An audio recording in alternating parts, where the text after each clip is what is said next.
So we have the first presenter. We have Inga. Inga from the University of Latvia.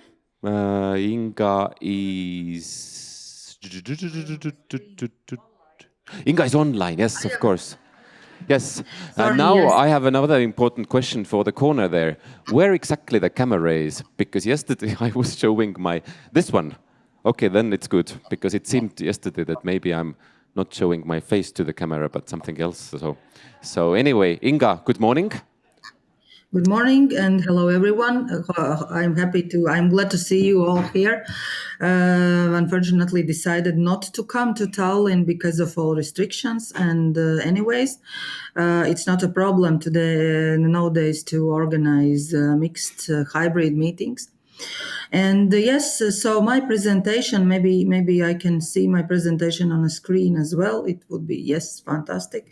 So I will test if it's working.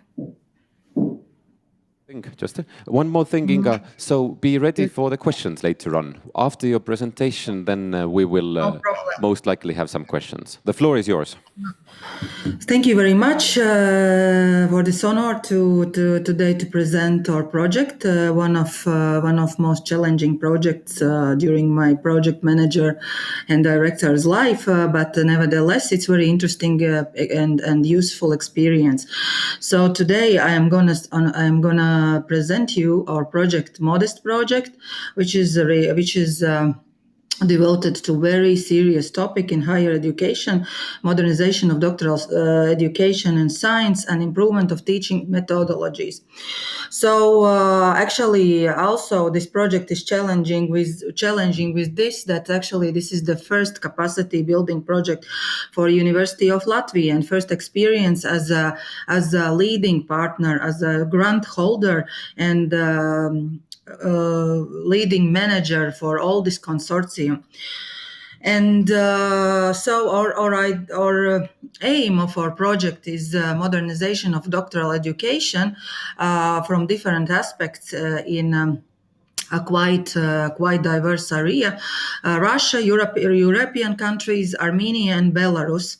And the main focus is to move and to revise and reorganize and work on recommendations according Salzburg principles, which are the most dominant in doctoral level education.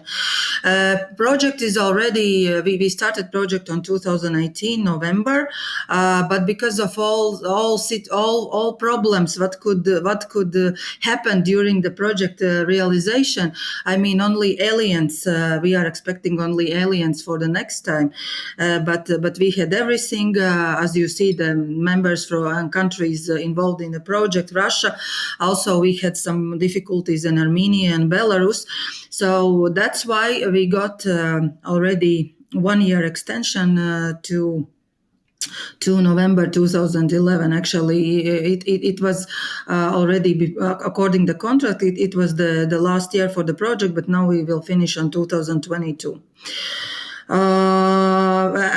Also, I would like to already say thank you to our agency, State Development Agency, because also if we have any problems or if we have any issues to solve, we are always asking them, and they are always helping, and that's very nice for collaboration. So as you see that the geography of our consortium, as I told, is very wide, starting from Great Britain, I mean UK, United Kingdom, we have Brunel University. Main focus for this university is IT development. University of Helsinki, it's like classics, very strong and experienced university. Jagiellonian University in Krakow, also a very strong partner with good experience in projects in science and also education. And University of Latvia, the main university of in Latvia, the biggest university of Latvia, and we are the grant holder.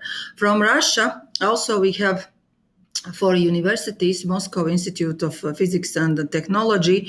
We have Moscow State University of Geodesy and Cartography, Russian State Vocational Pedagogical University, and also a very strong university in science, Kazan Technical University. From Armenia, we are having, from Belarus, we are having Polotsk University, Polotsk State University, National Technical University of Belarus, and Grodno University.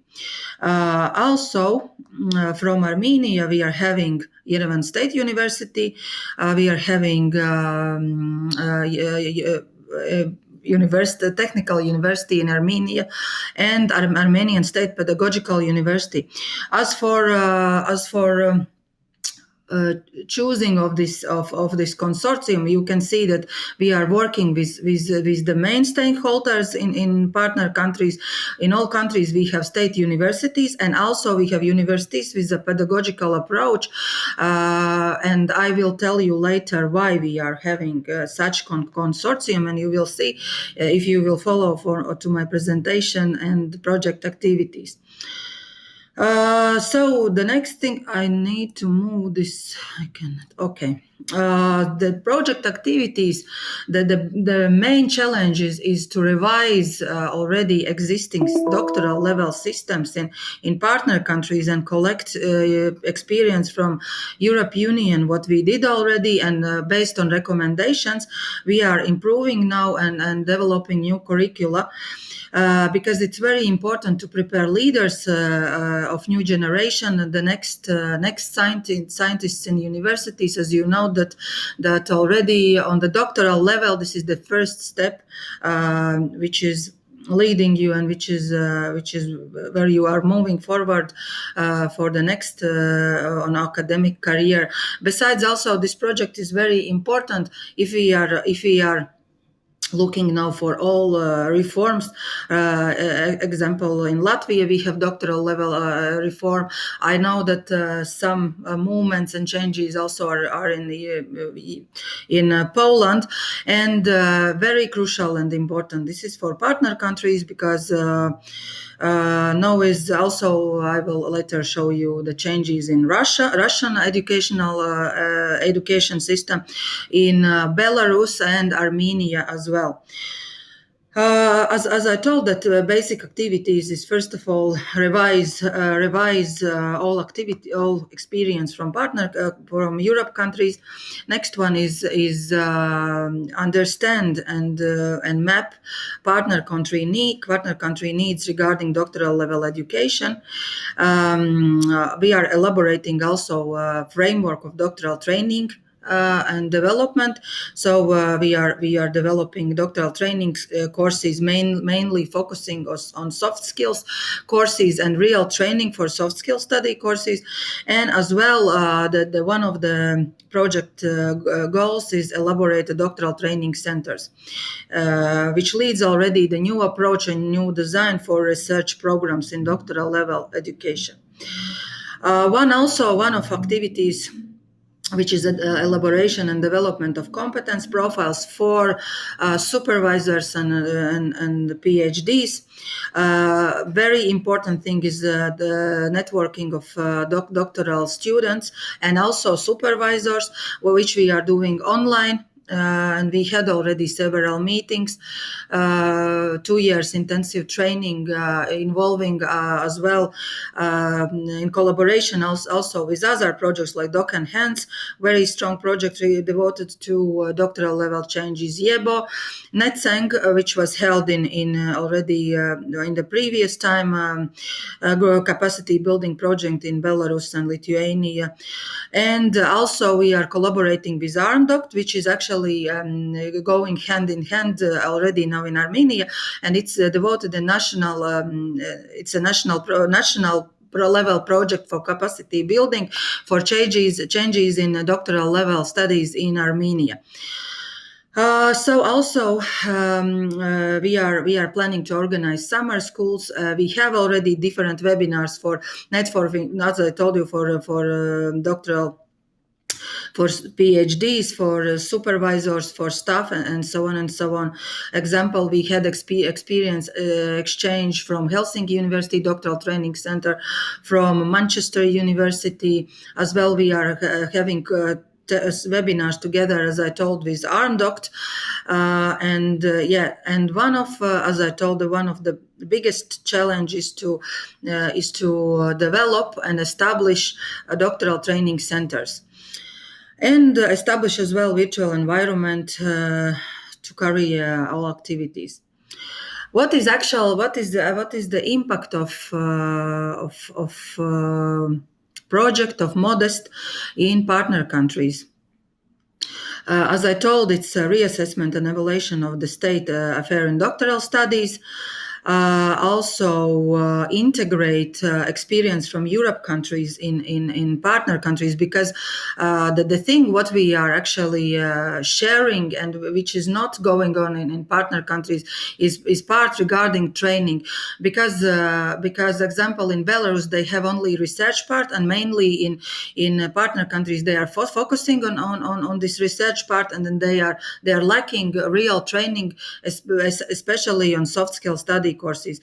And other thing for Armenia, now they are approaching already to educational level, educational system for doctoral studies, which is similar in Europe. As I told that the game also the impact is soft skills training modules, as I told, primary on soft skills, and elaboration of doctoral centers and experience sharing how does it really should work. And another thing, I am sorry, I cannot move anything. Okay, it's fine. Regarding to Russia have completely different doctoral level education system. It's very complex, and they have 273 federal laws in education. And now what we are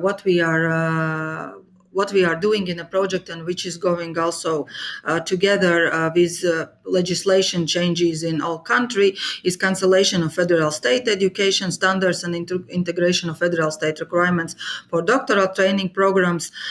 Also for new provision concerning the final attestation of doctoral students, and state accreditation of doctoral programs is cancelled, and new procedures for monitoring the training of doctoral students also is already will be established, and all changes like similar in Latvia. Also, they have this reform in Russia in doctoral level studies.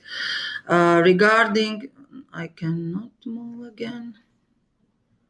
Yes, as I told you, Armenia also they have the UNDOC project addressed an urgent need in reforming doctoral education in Armenia, mainly based in Salzburg principles, changes in policy level, in a framework level, and also institutional procedures supporting integrative and internationally oriented doctoral studies involving universities, research institutions, and industry.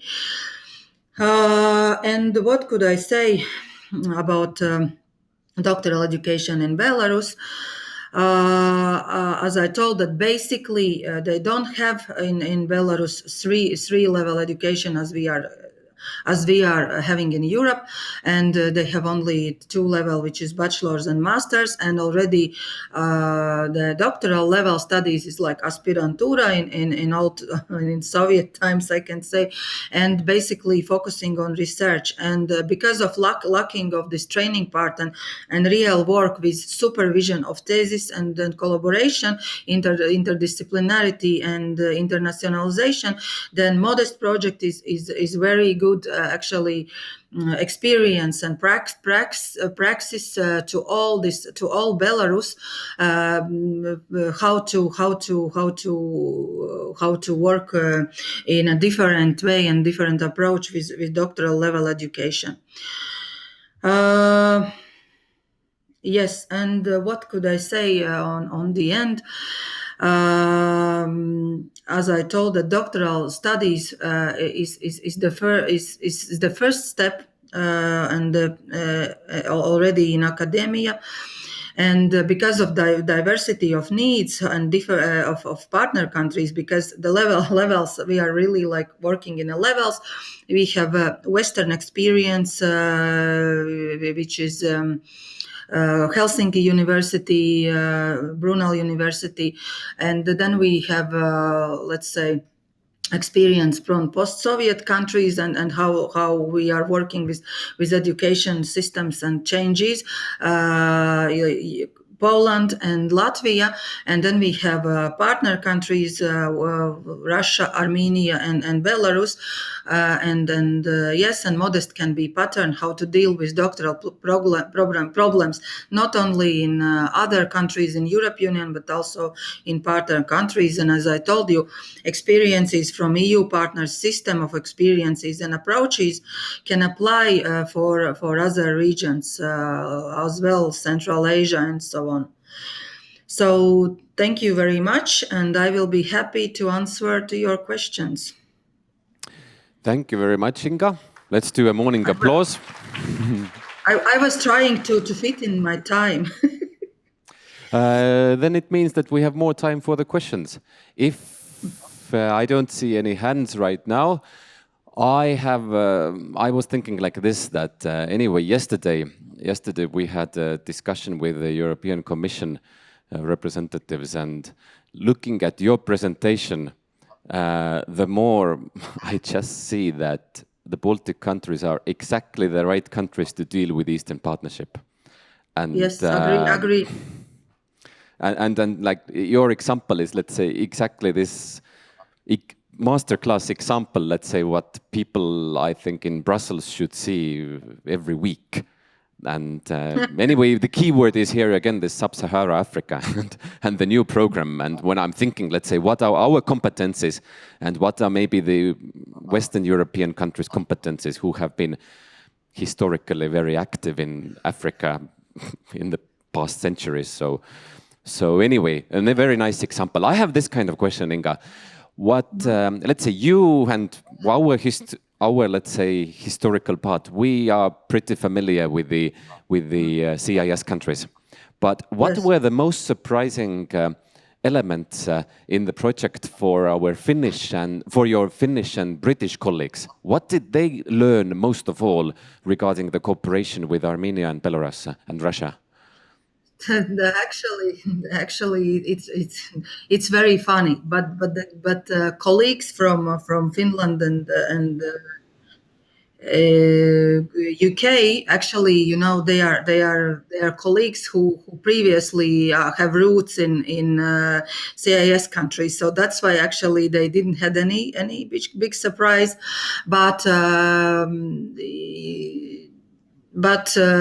Mainly the thing surprising could be like approach first of all for work style. I could say that we have different mentalities, how to work, how to organize events, and this is actually the biggest let's say impact for understanding what is collaboration and how we should work together and build consortium. Because it took quite a long time that we really started to work a real consortium. Inga, this is really now, you have to give us at least one example of this different work mentality and ethics. This is getting too interesting. Just anyway, we are not recording. It's only our Baltic colleagues. One example, please. I have to think now because it happened a lot, you know, and I am scared not, but I am doubting if I can say any exact. I don't know, but example. So the thing is, example, if we are organizing meeting for doctoral level students, networking, we're also attending supervisors and professors that from Europe countries even from Latvia, students are very open. They are asking questions, no problems, not waiting. Let's say when professor starts to speak. So, but in partner countries, they have this culture of respect, and students are doctoral level students are speaking only when professor is asking or really like pressing them to speak and say their opinion. It means they are kind of very worried to not worried, but they are, let's say, they are just a little bit not too active and not yes. So they are just following to authorities and really respecting of authorities. So this is one thing what I really recognized, and based on this, we started to organize networking where only participating students, first of all, to open them skills to speak in English, and then practice. This discussion culture in English, and as well also that they are not just let's say focusing on professors and let's say not scared to say their opinion. Thank you very much, Inga. We have one question coming up. It has a huge echo. Okay, here you are. Stefano from University of Tartu. Hi, Inga. Thanks a lot for sharing with us your perspective. Just a question. I mean, the countries that you picked, I wouldn't say in geopolitical terms, are probably not the easiest ones to pick. And if you think of Belarus, apart from, let's say, COVID and so on and so forth, the country has gone through some complicated years. Yes, has this affected in any way your cooperation or made it more difficult? Yeah, of course, it's affected. First of all, as I told, the project's supposed to end already on this year, in middle of November.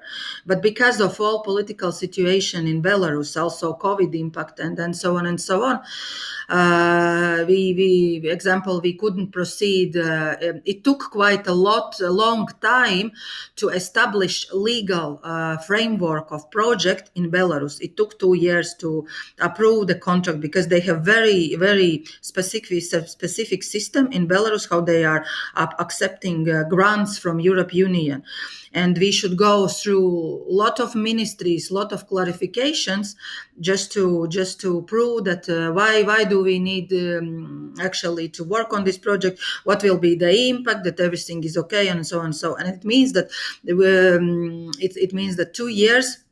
Belarus partners from Belarus, we were working with them, but the thing was that they was not kind of legal, and we couldn't transfer money, we couldn't sign contracts and so on. But now the situation is solved, and we are purchasing already equipment for doctoral training centers. But the thing what we have to, all the challenge what we have to overcome, and I don't know actually how will be the solution till the end of the project, is the traveling and experience exchange, like real experience exchange. After the lockdown, it was on summer. We have already experience exchange to Armenia and to Russia, where we can travel, where we can, all countries like Poland, Finland, United Kingdom can travel to Russia and Armenia, Latvia as well. But of course, it's impossible to do it with Belarus. So it means that Belarus partners did not travel yet after those difficulties, but theoretically they can travel to Russia. And I don't know about Armenia. And of course, it will be complicated, which comes to part as experience exchange in Europe countries. So I think that it's possible only in a hybrid form now. I mean, I see that example on summer. We could organize summer schools like real summer schools, but I don't know how it will be with Belarus part. So we will see how situation will be, and yes. So if no, then only hybrid form, or we should held summer schools in Russia or Armenia. Thank you, Inga. One more applause. Thank you very much.